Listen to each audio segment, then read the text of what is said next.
All right, it's recording now. Hi. Hey, hi, how you doing? I'm good. How are you?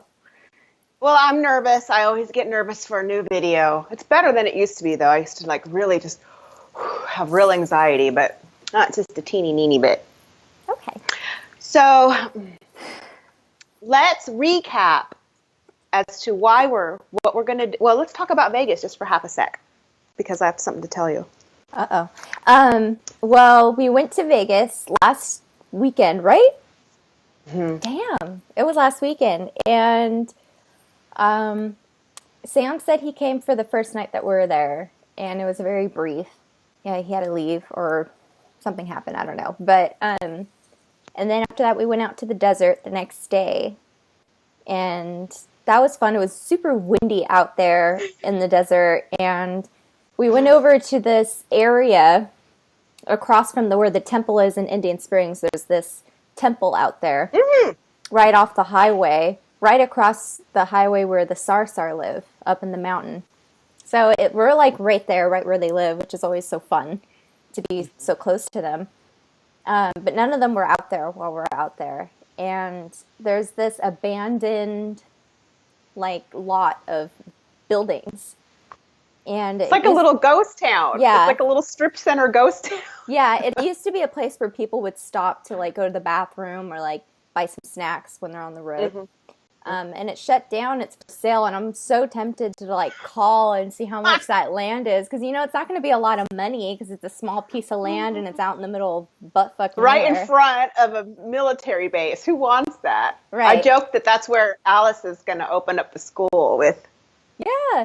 Sarsahr. I was talking to Sam about it. I'm like, I would totally buy that land and then, like, build a huge tall wall in the back to, like, conceal any Sarsahr that when I come up and put a playground back there for the kids to play. And I think it would Put be peepholes really high. Yeah. For the tall people. I think it would have been fun. Well, I have my own Vegas story. And you know how, well, I have a couple of them, but you know how what happens in Vegas is supposed to stay in Vegas? That didn't happen because I brought baby Leroy home with me. I'm really upset about. Can I show? I got a picture of baby Leroy ready. Yeah. You can show them my baby Leroy. Well, this is baby Leroy in a past life. That's the one I'm showing, and I don't think anybody would fault me for getting off my carb wagon when you take a look at that thing. That big old pizza. So I'm still working my pizza off, and I'm not because it's a week later, and I'm still doing that shit. It was worth it, though. Wasn't that a pizza? That was I was pizza. way too drunk to remember it, so. I bet it was delicious. Okay, so I got really drunk on Saturday night. We went to go get pizza, and the thing is I got drunk after only 2 drinks, and that's how much of a lightweight I am. And I ate this big old thing of pizza. I ended up with this huge belly afterwards that I named Leroy Jr., and that's where the name Leroy is coming from. That pizza's named Leroy. But baby Leroy. Woo, my baby brutal. Leroy, my food baby. Well, I just saw you walk around to go full with something, and you got rid of but you left yours in Vegas. Good girl. Okay, so this is what else we did in Vegas was that we wanted to take advantage of the opportunity to be together and do like a trance channeling with Avery, so I could ask him about Star Fairy and stuff. But what happened was I had like total mixed, I don't know, I was a little bit crazy because he's sitting right next to me and we're alone. So I was trying to be entertaining and like look towards the camera, but here he was. And so I was shy about this, but I was very affectionate with him because it's not you. But looking at that video, which I could not watch, it looks like you. So it doesn't look like Avery. It looks like you, so I'm loving on you. I cannot post that. But let me share can I share some of the funny stuff that happened? Okay, so I was asking him questions about her, and let me go ahead and say that she was born on September 25th at 3:32 in the morning on a Tuesday. And she was 8.2 pounds, which is that's a pretty chunky baby. That's a good human-sized baby. So I guess she's this monster, this monster Sarsahr beast. She's bigger than Alice was. Yeah, I asked too. I go, is she bigger than Alice now? He goes, no, Alice is older. I'm like, well, you said she's so big. So I also asked if he sniffed her because, I love, new baby smell. I'm going to get that for my car. I love new baby smell. And he's like, ew, no, I'm not smelling her. And I'm like, what's wrong with my baby? And he says that she smells like, and he couldn't come up with a word. And he busts out with science. She smells like science. And I'm like, what does that mean? And I guess she's still kind of coated with the powdery substance that's inside of their synthetic. Their incubators? Yeah, whatever that is. Yeah. So anyway, I guess Sarsahr is kind of stinky, and she's got chronic hiccups. So, and people are asking me, it's so funny, what can we send you? I'll tell you what you can send. You can send Avery and Sarsahr some juju because he's being super dad, and she needs help getting over her hiccups. So, and one of the human doctors or scientists or whatever brought him that kind of bottle where you squeeze out all of the air to help her with her gas. It's just so trippy to me that there's humans interacting. And I did get to go. They came and got me the day before I came to see you in Vegas. I went to Vegas. They came and got me, but I can only be there a short time because my kids here are about to wake up. Yeah. And I guess I got really excited and I pulled one of these, so I got to hold her and bond with her, and I tried to nurse her. And I couldn't because I've had surgery. They used to just be super duper big, and now they're just cute and little. But they didn't work. My plumbing was all cut up. It's just stickers now. So I didn't have any success with nursing, but I tried. I guess I didn't expect to. And what I wanted to talk about with Avery that day, and Heather and I decided to go ahead and redo a video today on what it's like to be in a relationship. And I guess we're going to get the men's perspectives because I'm in such a funky place right now. And you get in there too, but you've already kind of processed it and have accepted it better than I have. But I'm in and I know you still do, but I'm in a huge place of guilt right now because I have a new love interest, and I know that Avery is connected to me, and I can't hide it from him. Mm-hmm. So I feel so uncomfortable. So we talked about that. So one of the things we're going to talk about today is how they deal with that, because he gave me an interesting answer, and I want to be able to share it with others because we're not the only two in a relationship with these spacemen. So today I'm not trance channeling, which is why I'm all dressed up. So I get to look pretty. She gets to be pretty. So, so let's first start off with our own experiences with it, and then we'll dive into their experiences. Sam brought in a few Sarsahr husbands to help answer questions if they want to. Okay, good. And for me in the beginning, not a lot of people really know the full effect of my relationship with Sam. It started when I had an interest with, they're called the tall whites. Well, that's what most people know them as. But when Sam and I started Stardust, we wanted to, I said, we need to come up with a different name for you guys because there's so many tall and white extraterrestrials. Mm-hmm. It's going to mix you up with all the others. So we need to make something that's different about you guys. And so Sam came up with the name Sarsahr, and all his people agreed on it. We're like, okay, that's our name now. So my interest with them started with researching them, and then they got interested in me because I was interested in them, and they wanted to make contact, and that's when I met Sam. And against all odds, we fell in love, and it wasn't what I was expecting. I wasn't looking for it. I wasn't. Right. I was just wanting to make contact with extraterrestrials and finding answers from my own experiences I've been having with the Greys and Palladians and all that. Mm-hmm. And because I was remembering all of my encounters from my childhood too during this time, and I was just confused, and I thought it was crazy. I still think I do. I still think I'm crazy. Think you're crazy. I am. I'm insane. And all the best ones are. Yeah. And then I don't know. It just happened. You can't help it. It just happened. Yeah, it truly just happened.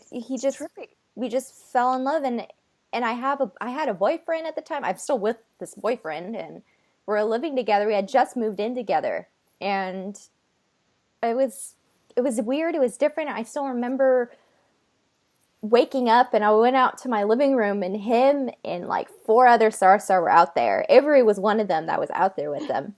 And Sam approached me. They were looking at my television, trying to get it to work, but they were holding the wrong remote. There was 2 different remotes he needed, and they were holding the wrong one, trying to get it to turn on. It was cute. And Sam turned around, he walked right up to me, got down on one knee, held my hand, and said, "We've been watching you for several weeks, and I've come to fall in love with you." And I was just like, oh, okay. Like, I don't know what I was thinking. At the time, I thought it was just a dream. I was like, this is all mirage anyway. So, yeah, Right. all right, let's do this. Let's do it. He thought that I said no to his affections. But, because I wasn't like, I love you too. I was like, cool. You know? Right. Like, that's awesome. I don't know. But, I don't know. I never had this expectation to prove that he was real to myself. And because I experienced him how I experience everyday people, he wasn't this energetic being to me. He's not. They're not energetic beings. They can be. They're much more spiritual than we are, but they're physical beings in this dimension with us. Yes. They're flesh. They're physical. And you could see them at casinos. You could go up to them and shake their hand. They're not, like the Palladians in another dimension somewhere, or like the Arcturians or anything we're used to. And that kind of threw me off guard a little bit. And I know a lot of people that first join Stardust, that throws them off too. They still expecting. And I learned recently that they're just in a constant state of meditation because they're just so calm all the time. There's so it's not like with us where we have to constantly work at it. For them, it's instant. And I don't know where I was going with this, but proving that he has to exist. So for me, I was okay with just the physical contact because I thought that's all we had. I didn't know that there was this whole other side to our contact together, was him, tapping into my thoughts, seeing what I was seeing, and asking me questions. That's funny because I don't have any kind of, I know I do, but I don't have any recollection of any kind of physical thing. So mine's all energy. Yeah, I didn't have any of that energy thing. And then when it started happening, that's when my doubt started to get really bad. I was like, oh my God, I'm insane. I thought maybe, okay, he exists, but not in this way, not in this energetic way. And now I'm just crazy and I'm just making him up because I miss him or something. And then when Stardust started, I felt like, not that I needed to prove to anybody. I didn't need to prove that he existed to anybody because I don't give a shit if no one believes me. I wanted to prove it to myself that he was real and that I could channel him and talk to him on a pendulum. I knew he exists physically, but I didn't know if he did energetically. And that was a hard thing to learn. And then on top of that, I was dealing with my guilt with being with him and Josh at the same time. And being with, and some people ask me, well, who do you love more? And I'm like, that's not a thing. I don't love one more than the other. It's which child do you love more? Right, your son or your daughter, your older one or your younger one? I love them both the same. They're both my babies. They're both my loves. And Josh and I are, I love him very much. I need him in my life, and I want him in my life. I can't live without him. I can't live without Sam.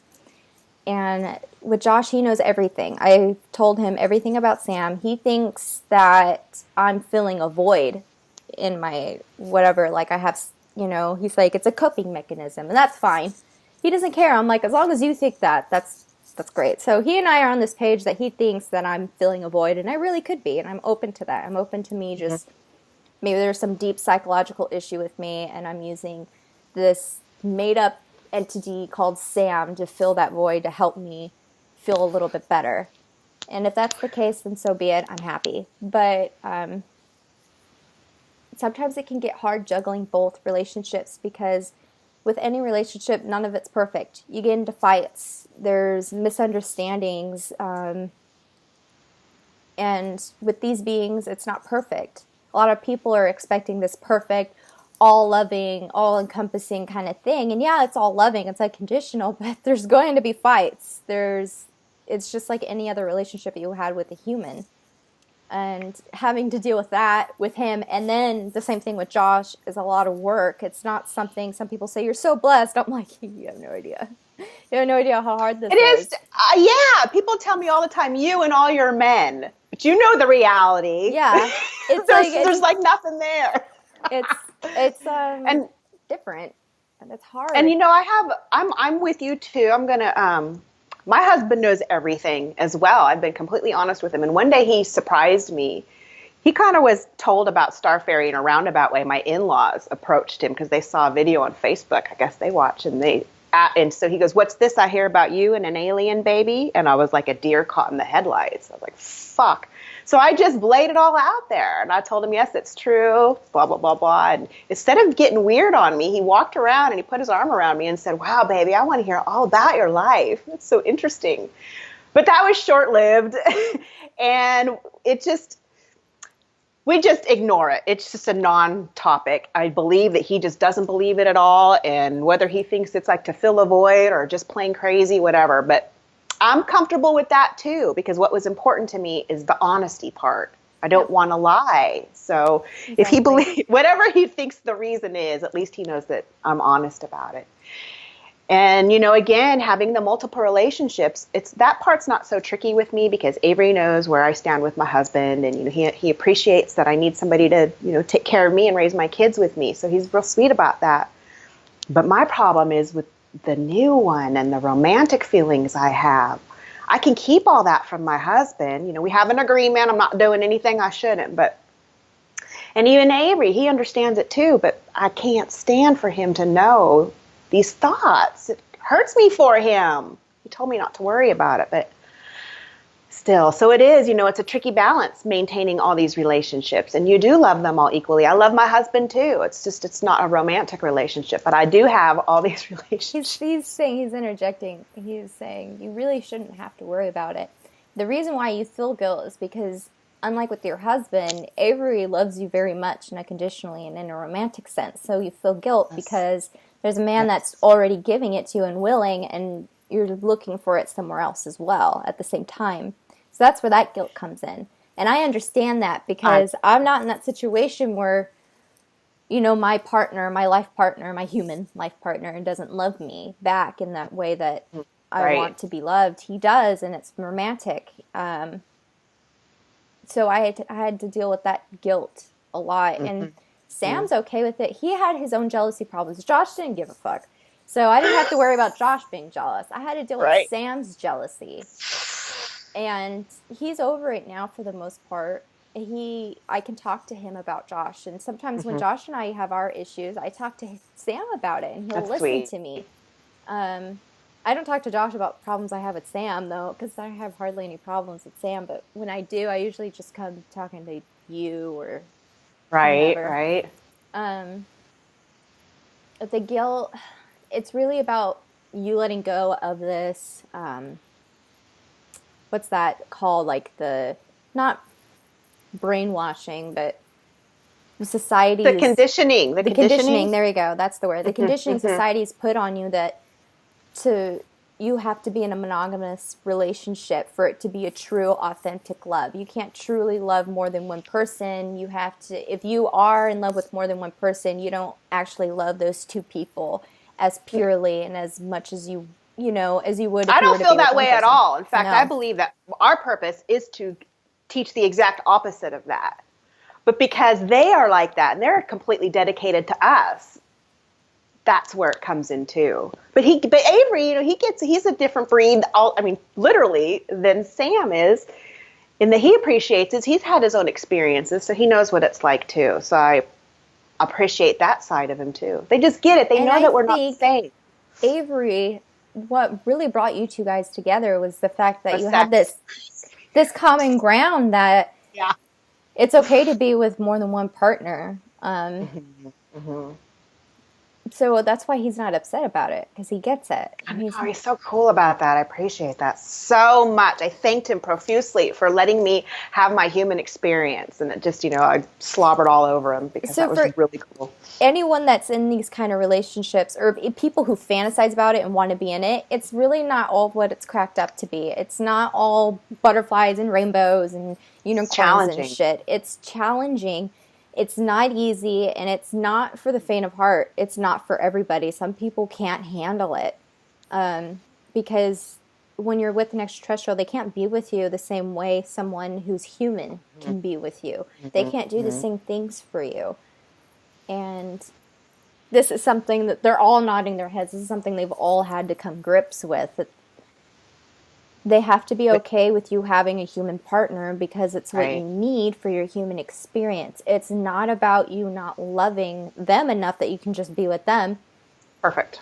You need that humanness in your life, and you need balance, and that's key. So Josh, for me, he keeps me grounded. He keeps me from being too high up in the clouds.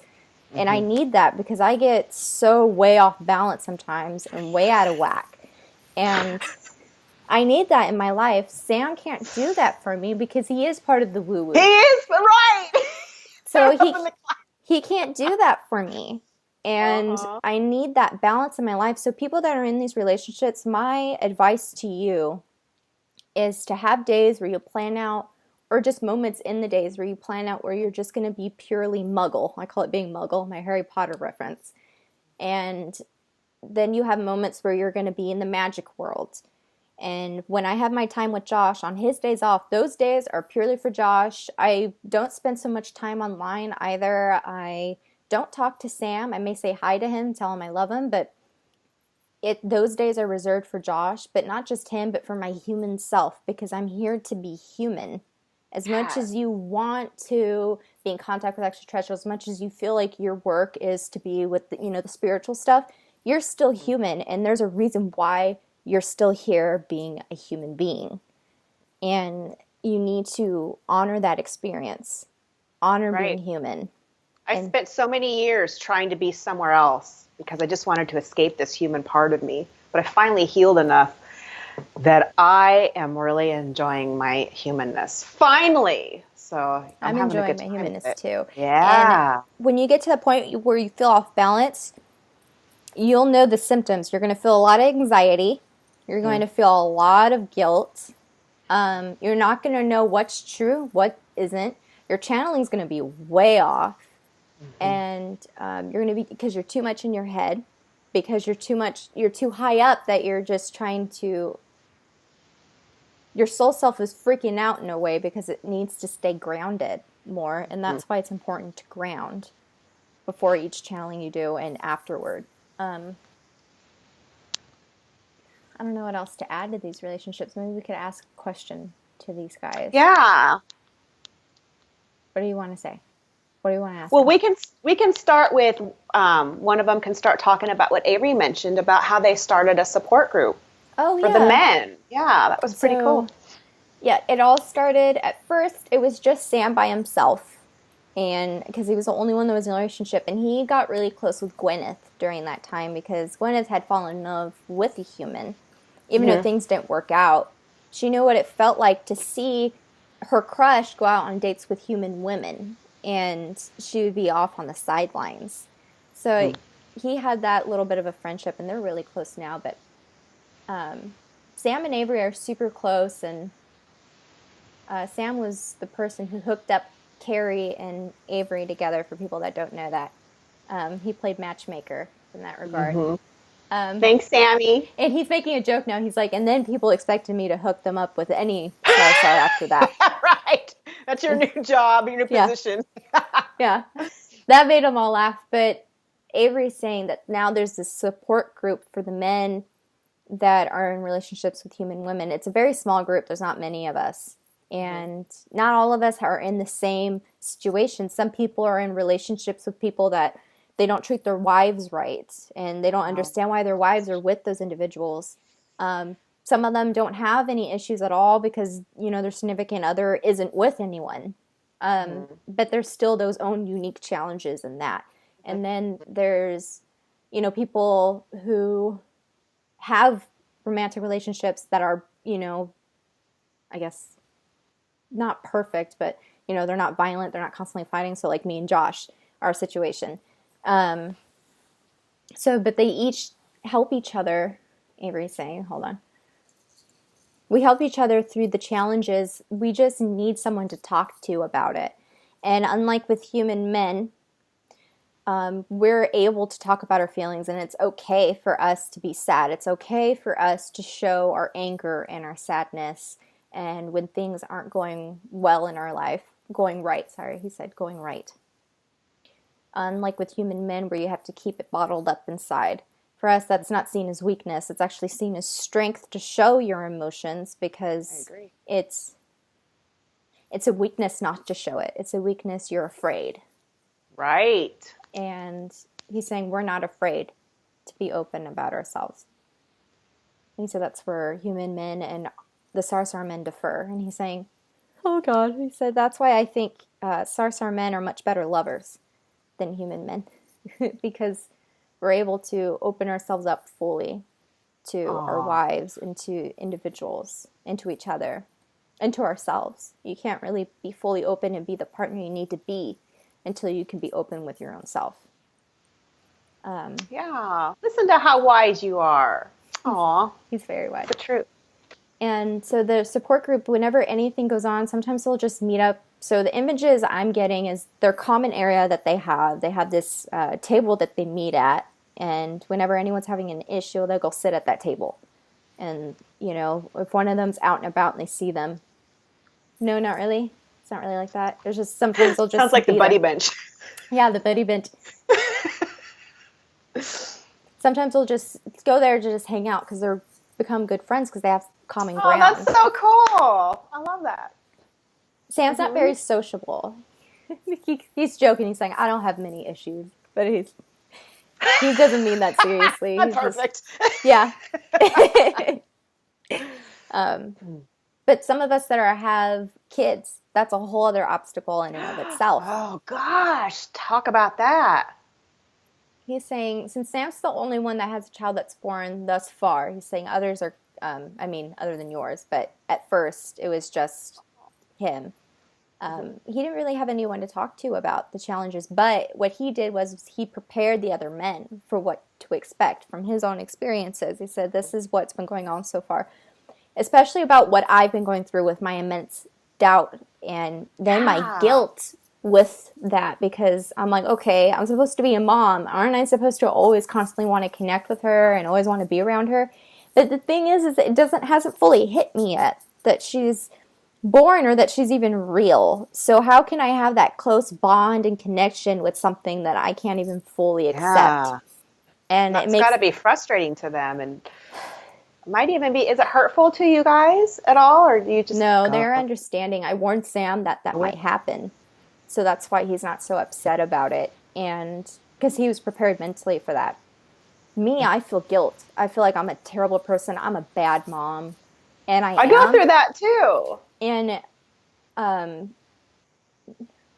And the thing is that I would never make a good mom if I were to have a baby with Josh either. I would be terrible. I'm selfish as all fucking hell. All right? That's not true. Oh, I am. You're like me, and I'm a great selfish, but I'm a great mama too. You'll be. It's so funny. I'm not ready for that. I'm not even ready to own a car yet because I don't want the responsibility of like taking care of it. I can't even take care of a car. How can I take care of a freaking... I don't even take care of my cats. I just feed them. I'm like, go away. You know, that's going to be the kind of mom I'm going to be. I don't even feed my kids. Just throw a bunch of shit in the freezer and say, go at it.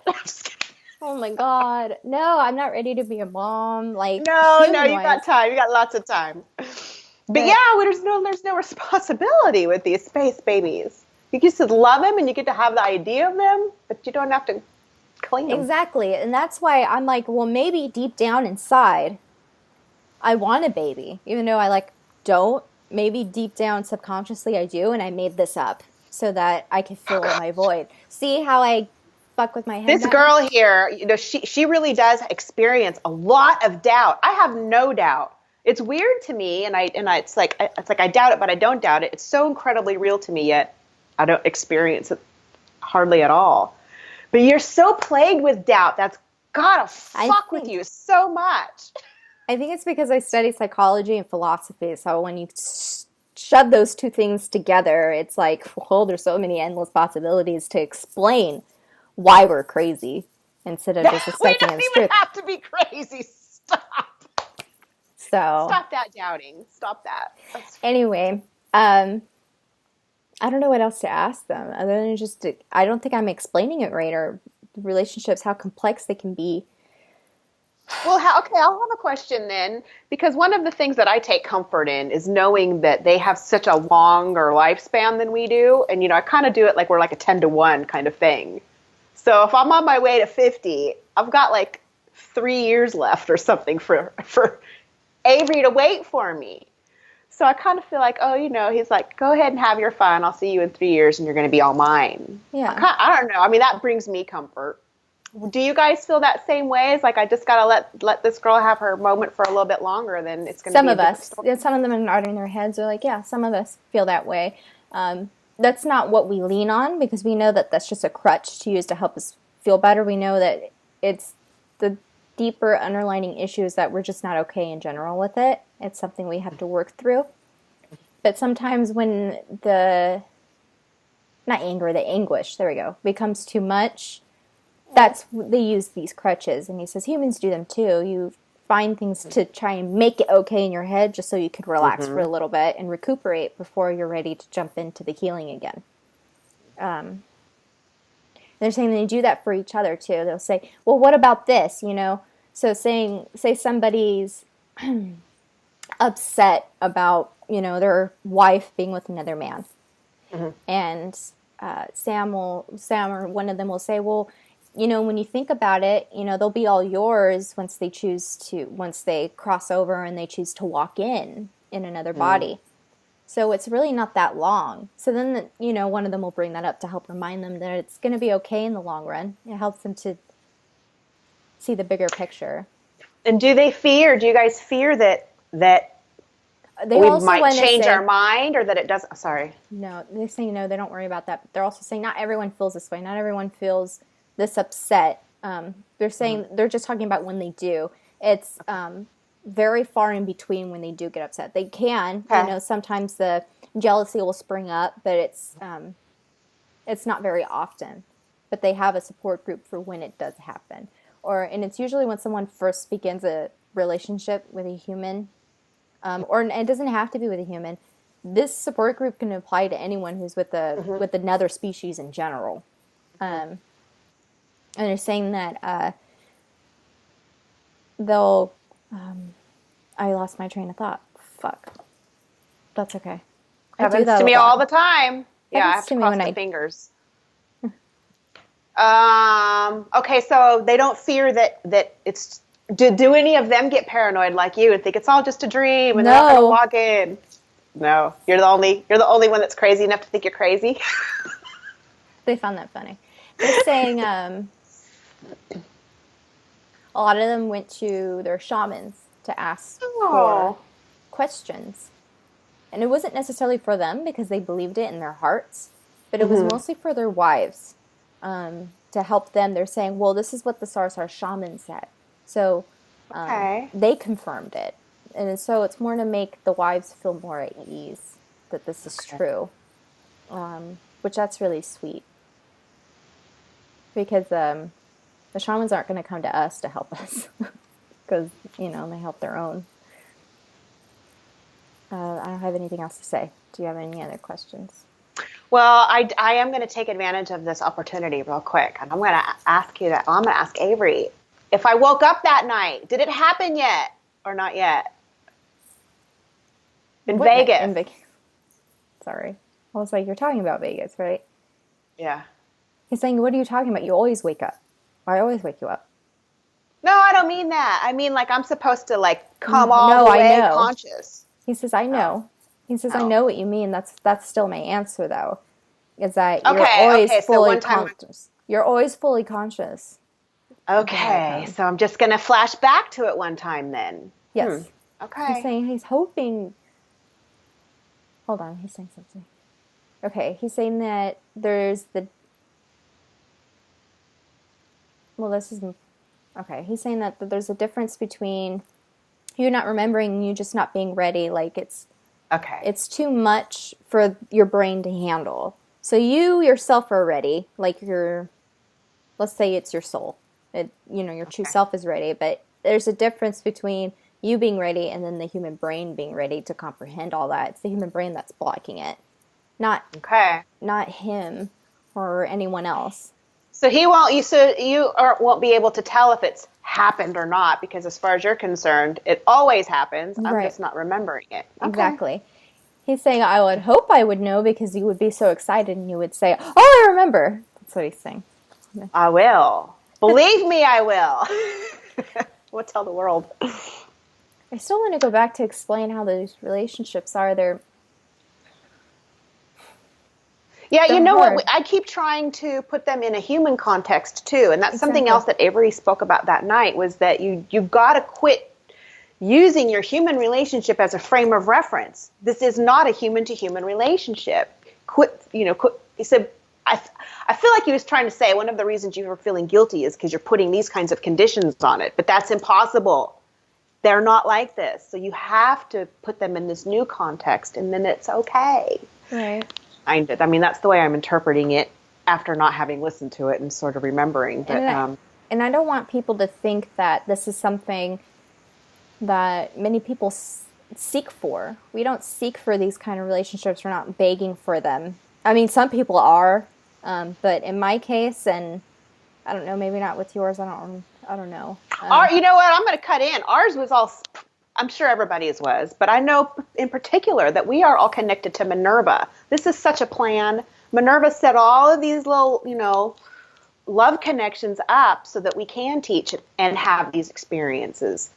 So ours was definitely and on purpose, no matter how it was going to come to fruition. There was, my superpower is recognizing that the people that are part of my soul group. So when it came to Avery, it was just such an odd one. I mean, with all of them, like with Eric, I mean, he was a dead boy I never met, and I loved him. And then Michael was this guy I didn't even talk to, and I loved him. I mean, it just keeps happening. I just fall in love with these people. So I don't know. I just know that Avery all along was Except part at first, of the you plan. hated me. You hated me at first. I did not. I was very jealous and threatened by you because you were hanging out with Eric, and I thought you were another one of those phony balonies. Sorry, everybody wants to claim Eric as their own, and he does okay. get around. It's okay. It's but- all right. I'm used to girls not liking me. It's all right. I was jealous. I didn't take any personal offense. I was like, yeah, all right. But anyway, I'm not talking about like bigger picture. I get it. Everything. My belief is that everything's always pre-planned. So I'm not talking in that regards. I'm just saying that some people are like begging for these kind of relationships, and I'm like, it doesn't happen like that. You wish for too. Yeah, it doesn't happen like that. You can't just, it's not like a dating app. You can't just be like, well, I'm open. Someone come fuck me. I'm not saying that people are like that, but I'm just trying to come up with a funny, quirky way of saying it. But you can, I mean, having said that, I agree with you because there is a pre-planned picture, but you also have control of your own circumstances. Exactly. You can change that. So what I was told years ago, it's so funny because now it's happened, but I used to lay out my trampoline and, look up at the sky and say, come flash your flashies at me. I thought my whole entire ET experience was going to be seeing a UFO fly across the sky. I had no idea I was going to marry one and have a baby with one. But, I kept manifesting that, and I asked for it all the time. And they will get your message, some kind of ET, whether you want, I don't know what it is you're going to want, but don't give up on the manifesting. It is possible to change that path if it's something you're interested in. Yeah. So there is a pre-plan, but there's also free will. So there's a little balance there. Yeah, but you're still making that plan happen yourself. So I'm just saying everything's not out of your control. I mean, right. You create your own experience, your own reality. So, but I'm just saying that, like, this isn't something I seek. Like, I consciously didn't, wasn't looking for. Right. Me neither. And it just kind of just fell on my lap and just happened. So some people who are getting frustrated and they're begging for these kind of relationships, stop begging for it, because that's not manifesting really. It's more of like you feel like you're at a lack for something, and that goes against manifesting. So just accept it. True. Accept it for what it is. Be open to the idea of it happening, and just let it be. If it happens, it happens. If it doesn't, it doesn't. Let go of that lack of something. That word surrendering and expectation. Let go of expectation. That's what I was trying to say. Visualize it, encourage it, but don't be like desperate for it or whatever. I must have this, because you sabotage yourself with that. Yeah. So that's what I was trying to say. It's just, allow it to happen if it's going to happen. And if it does happen, it's not easy. And a lot of people, I was made fun of a lot in, extraterrestrial groups, where people talk about their abductions or they talk about UFOs and stuff. I was made fun of and said that I was a, kookhead or whatever the fuck, saying I just wanted attention. And I know, and I got to give big kudos again to Stardust for really being a place of non-judgment, because there's some crazy stories in there, and I've never heard people be shitty to another person ever in there. Yeah. If they are, it's outside the group, and that's not my problem. Right. I know that sounds mean, but, if you don't like someone, you take it outside the group. Yeah, so go Stardust. Go Stardust. But yeah, I really wanted a group where people could talk about their galactic relationships. So it may feel like Stardust is about romance and love. It kind of is. But it's more about bridging worlds, and we're really about allowing people a safe space to talk about the weirdest interactions they've ever had with extraterrestrials or spirit or whomever. Fairies, gnomes, I don't give a fuck. Talk Weird about shit. it. Weird shit. Yeah. Places you can't talk to in other groups because they're very... not closed-minded, but there's, a certain belief in there. For Stardust, it's anything's possible. Anything goes, yeah. And then, let's talk about that a different day, too. I want to talk about allowing other people's beliefs to be what they are and stuff like that. Oh, yeah. I can go on for hours about realities and existentialism. I want to invite the French naked philosophers. French naked philosophers, yeah. To come to our discussion on that.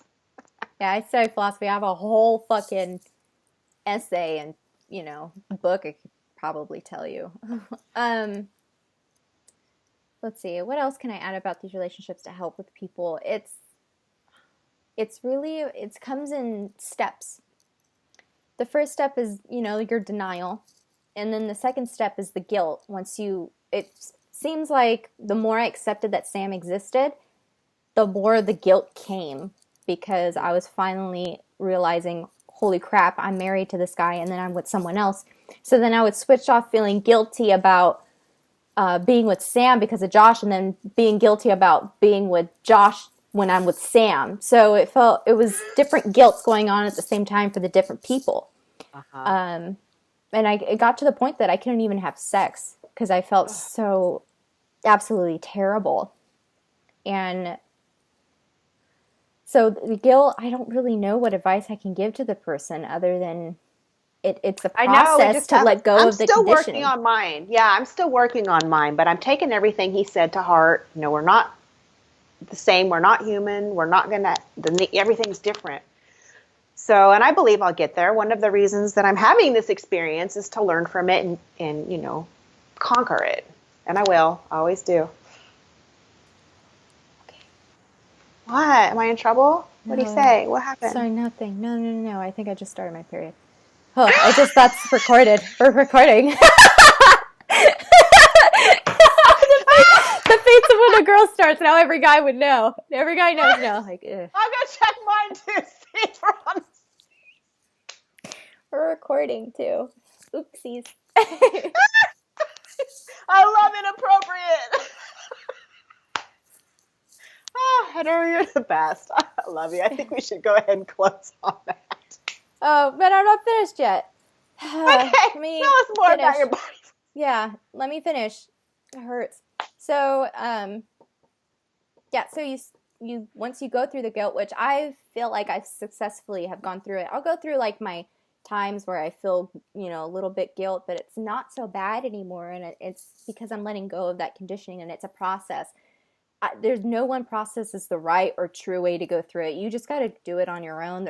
I'm sorry that I can't give you any advice other than to just learn to let go, and that's really what it is learning to let go and surrendering to this experience, and learn to enjoy it instead of feeling guilty about it. And once you go through that, then you deal with your doubt again. Because that's where I'm at again. So back to the doubt, the denial, you dealt with the guilt, that's great. Now it's doubt again. So there's another doubt phase, and you'll get through it. I'm still going through it. But I won't have the doubt. I think I get to escape that one. You got my dose. You got a double dose of doubt because you got mine. I'm letting go of the need that one reality has to be real and one has to be fake. That's what I'm Well, letting go of. that's a good way to see it, is that even you yourself can have two different realities. Yes. Yeah. No, that's what I'm learning to be okay with. I'm learning to be okay, not with just that reality exists. Nothing exists. And nothing also doesn't exist as well. So that's why I went through a little bit of craziness for the past couple of months, because I was letting go of the idea of existence being a thing. And I haven't fully let go of it. I know it's a hard concept. I'm going to have to talk about it in another video. But I'm letting go of the idea of realities altogether and existing and just is. And that sounds really like a shaman kind of guru kind of thing. But I can get to that place too, and it totally helps. It totally helps. You can let go of all your shit when you realize it doesn't fucking matter. None of it matters. And I don't mean that in a negative way. I mean it like it doesn't fucking matter, because in the end, you're just going to die. So it doesn't matter how you live your life. There's no right and wrong. It's all experience. That's all it is. Yeah, there is no right or wrong. It's just experience. La la la la. I don't even have a word for it. It's just la. La la la. It's just la la la. It's just there. It just exists, and they're laughing their asses off because they're like humans. You know. Isn't that funny that we have a bigger alien following than human following? We got like species all over the galaxy watching. Probably most of our views are aliens and not humans. Yeah. That's great. That's so weird. Also, I want to say real quick that the Sarsahr, I've always doubted that what I do for Stardust and what I do for the Sarsahr specifically is the right thing to do. I always worry about disrespecting them and stepping out of line. And what really helped me was I had sometimes, even though I'm a medium, I like to go to other mediums for validation. One of them told me that the Sarsahr are so happy and they're so excited about Stardust and where it's headed. They are very interested. And Sam said, if you have done anything wrong, we would tell you if you've done something wrong. You would feel it if you've done it. And that helped me to make me feel better. Yeah. Because I haven't, I don't know, I haven't felt I've done anything wrong. It's just my paranoia. And I love that. Nobody loves and supports the Sarsahr like you do. You are like so passionate about. I'm interested because, you know, I love Avery. Do you love them all? I do too. But it's like your thing. It's your thing. I love that about you. I'm so in love with all of them, and I could cry because I want to do right by them, and that's all I care about. So I may come off as bitchy to some people, if you know, but it's really because I'm really passionate about these Sarsahr beings. Nothing to do with them and everything to do with your dedication to these beings that you love so much. So no matter what kind of shit you give to anybody, understand, people, that your heart is in the right play, or your heart is with them. You yeah, can my have your heart's own interpretation with them. If it's in the right. Right. And so it's just, I may come off as bitchy, but know that it's just because I'm protective of them. It's coming from my protectiveness, and it's a noble bitchiness. It's a noble bitchiness. Like, people may say, well, that's still not right. I don't give a fuck, because I'd rather do right. Judgy. I'd rather piss you off than piss them off. So if somebody says that's not right, then that's just being judgmental. And in spirituality, we're not supposed to be judgy. So you let H love her aliens as much as she wants, and fuck off if you don't like it. How's that? Just kidding. That was rude. That was so mean. I could never say that to a person. Or even hypothetically. I said it with a smile on my face. It's different. There's good energy behind it. So I'm just, I don't know. I don't think I have, but just in case I do. Because I've always been very careful about how I approach people. But diplomacy. We are all about diplomacy. Mm-hmm. But if I have in the future, because I don't think I have so far, just know that that's the reason why. That's definitely the reason why. Anyway, but yeah, the relationships aren't easy. This conversation has been all over the fucking place, so let's just leave it as all right. Can I go ahead and model my hat before we sign off? Yeah. All right. Oh my God, look at me. He looks so cute. Avery loves that. He thinks he looks sexy. So this is my little witch. I'll wear this tonight and my sock, big boy. I'll see you later. Oh my God, he got shy because all the boys are there, so he kind of was like... Avery doesn't get shy, you big phony. No, he wanted to flirt back, but he kind of looked at them like, what am I going to say? What can I say? He gets cheesy in this flirting, too. All right, save it for later. Blast me with a telepathic love message. Oh, God. You too. He's like, ooh, I will. There he goes again. There he goes. All right. Oh, wait, I want to say one more thing. What's up? I want to tell about how I introduced my dad to Avery. Oh, my God. Yeah, that was crazy. Well, I had this plan. I asked my dad if he would come out and meet him. And, you know, my dad is so on the fence in his belief. Sometimes he'll say something to me that has me convinced that he believes entirely. And other times he's just like, it goes in one ear, not the other. Either way, my dad supports me 100%. And I can't ask for anything more than that. So I said, Dad, if I knock on the wall, because we were in this, you know, big suite in Vegas, then come out and meet him. And Avery did not want to. He's like, in-laws are just like human in-laws. I mean, it's the same thing. You know, we don't really want to get too close to the in-laws. So I said, oh, come on, just meet him. My dad's really cool. So I knocked on the door and out comes my dad. And Avery's so nervous. He gets up and he starts walking around. And then I'm like, come on, you got to be in camera shot. So they sit next to me and they shook hands. And it was just such a weird and awkward moment. But it was so cool. I'm so proud of you, Avery, I know how nervous you were. So thank you for giving me that opportunity. And later on, I asked my dad. He's just all over you on the cat with the hat thing. The hat thing. Really? Yeah. Wow. Well, I asked my dad, thanks, Avery. I asked my dad about what he thought of it. And he's like, I just don't know. I go, well, did you notice the way she was walking around the room with her eyes closed and not tripping on wires and computer equipment? He goes, I did notice that. So, you know, we gave him something to think about. So. Oh my God, I can't believe I can do that. I just, you know, when people say, yeah, you walked around, I'm like, no, I didn't. That's crazy. So before we go to, we just keep talking. I feel like this was just a conversation about us ranting how shitty and tough these relationships can be. It's a regular Skype call that we do at night, but we're wearing our bras. Just kidding. Anyway, what was I going to say? The Stardust event's coming up. Out on. Oh, yeah. The Stardust event's coming. Yes, and it's going to be next weekend, and I'm really excited about it. And then I'm already planning for the next Stardust event. So I'm planning on a one, too, and I got a little surprise about that one, everybody. We're going to go far away. We're going to go far away. We're going to go to another continent. Yep. Another continent. All right. Let's hang up because you're getting so choppy. My internet's going nutters. Sam's asking if we're going to northern Spain. I said no.